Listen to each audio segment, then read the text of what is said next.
In Kenya, at the Garissa University, the extremist group Al-Shabaab separates Christian students from their Muslim classmates and kills them. In Israel, an ultra-Orthodox website calls for a ban on Christian holidays and the destruction of all churches in Israel. In Burma, 40 Buddhist monks and 450 extremist supporters attack a Muslim tea shop with knives and sticks. Did you know that still today, millions around the world suffer persecution because of their faith?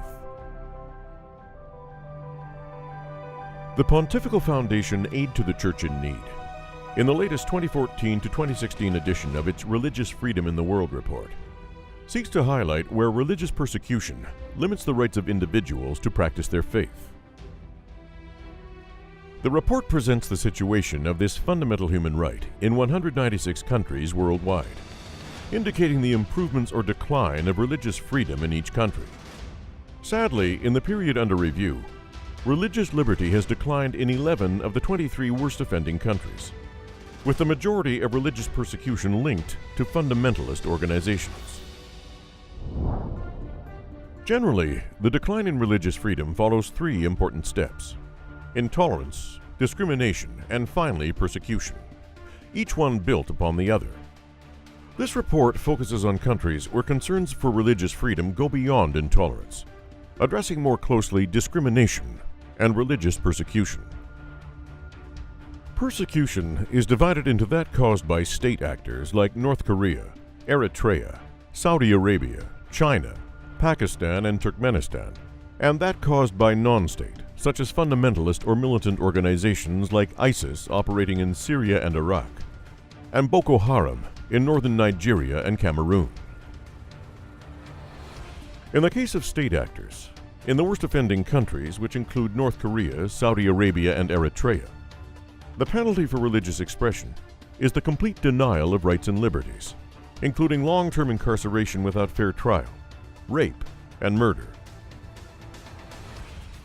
Similarly, a renewed crackdown on religious groups that refuse to follow the party line continues in authoritarian regimes such as Turkmenistan and China. In China, authorities issued a proposal for building regulations stating the color, size, and location of crosses on places of worship and church-owned buildings. More than 2,000 churches had their crosses demolished in Zhejiang and nearby provinces. In countries like Pakistan and India, religion is identified with the nation-state. Here, the rights of state-supported faith increasingly supersede the rights of believers in other faith groups, increasing obstacles for conversion and imposing greater sanctions for blasphemy. The research not only considers the declines in religious freedom, but also highlights countries which saw improvement compared to the previous report of 2014. On the positive findings, 3 countries, Bhutan, Egypt, and Qatar, stood out. In Qatar, although there is still much to improve, 8 registered Christian denominations are now allowed to publicly worship in a government-provided area. In Egypt, the government amended the 2013 Constitution, removing a previous article which had obliged a stricter application of Sharia law against minority faith groups.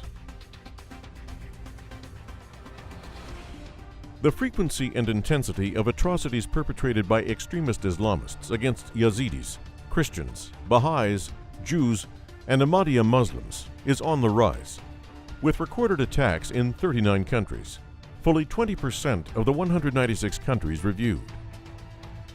ISIS attacks on religious minorities are widely considered genocide. One example comes from Iraq, where a 16-year-old Yazidi girl, Ekas, described how militants killed her father and brother for their faith. She watched helplessly as Yazidi women were repeatedly raped in front of her.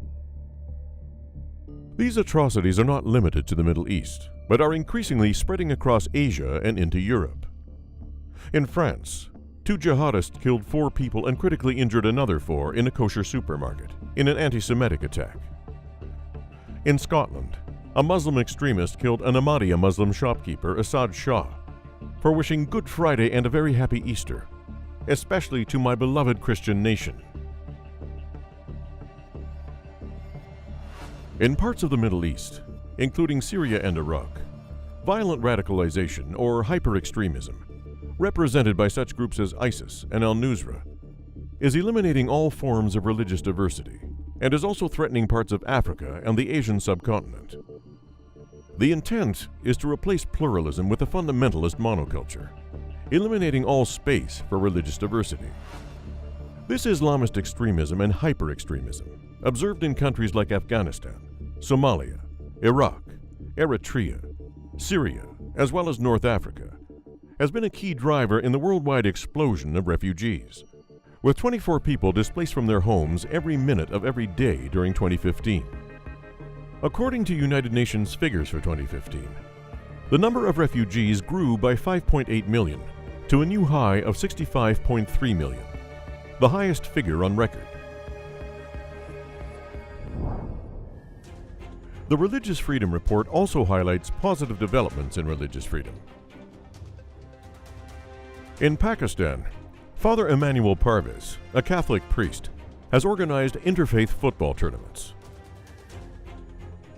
In Morocco, a conference was organized where Muslim religious leaders from more than 120 countries urged the protection of non-Muslim minorities from persecution and publicly condemned Islamic extremism. And Pope Francis and the Grand Imam Ahmad al-Tayyib of Cairo's Al-Azhar Mosque met at the Vatican in a historic encounter to renew relations between the Catholic Church and Islam.